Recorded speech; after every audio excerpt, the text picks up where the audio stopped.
Hello folks, welcome back. In this lecture we are going to talk about gathering facts. I'm going to take one of our Ansible playbook, that is create file.yml, and let me execute this Ansible playbook. Ansible playbook -i don't need to specify the hosts anyway. So create file.yml. If you see here, we have specified only one task over here, but it is executing two tasks. It is executing two tasks. So as I discussed with you, gathering facts is the one of the additional task which is executing while running my Ansible playbook. So what exactly gathering facts is going to do? Usually gathering facts is going to retrieve the system information from your remote system. In our case, we have three managed nodes, right? So these three managed nodes information it is going to gather, then it is going to execute the task. But to delete a file or create a file, you don't require gather your system information. Why should you need to do? Then when it is going to useful? Whenever we are doing some installations on the target system, you want to check out what is the status of your current operating system, then you can do that one. So during the installations, gathering facts is going to perform major task. And if you do remember, we have executed a command called setup, right? So let me re-execute it. Ansible all -m setup. So here all means it is going to check in my current Ansible host file because I have created a ansible.cfg file over here. All right, let me execute it. It is going to execute on three systems, whatever are there, and it give lot of information like IP addresses, volumes, CPU, memory, kernel versions, and operating system versions, and operating system families. All this information it is going to give. If you go little bit up, you can see a Ansible OS family parameter. Yes, you can see here Ansible OS family parameter is Debian. Ubuntu is a Debian family operating system.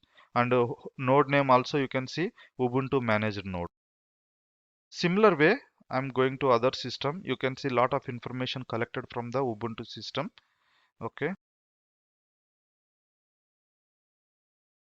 from here. Okay, from here, whatever information we have seen just now, that is all belongs to Ubuntu. And this information here also you can see Ansible OS family. Yes, Ansible OS family is Red Hat and it is RHEL managed system. Similar way, if I go to Amazon Linux also Red Hat OS family system. So till here it is Red Hat server. Then I'm going up and if I check for here Ansible OS family Red Hat is there. So little bit up. Oops. Okay, I came down anyway. So it gives the information, right? All this information has been collected by gathering facts command as well. That is the reason it is going to execute by default. Now you would like to disable your gathering facts. Then we can do that one. For that, I'm going to edit this file. Vi create file.yml, but here we are removing actually. Okay, let me create it. State directory, because it is a directory, right?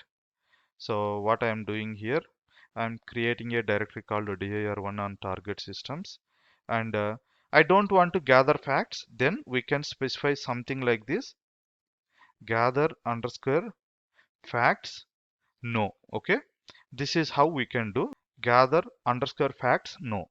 It means don't gather the facts of this system. Let's execute. Okay, what it is doing we don't mind. We just want to see it should execute only one task, not two tasks this time. You can see here now directly it is executing task. It is creating a directory. Anyway, it's created. That's fine. But it's executed only one task. So this is how we can restrict gathering your facts. Now, why should we need to restrict gathering facts? Assume that your environment have around 100 plus systems. If you are collecting each system information from 100 systems, it will take little longer time to run your Ansible playbook. Moreover, if you are using that information, well and good. If you are not using, it's unnecessary.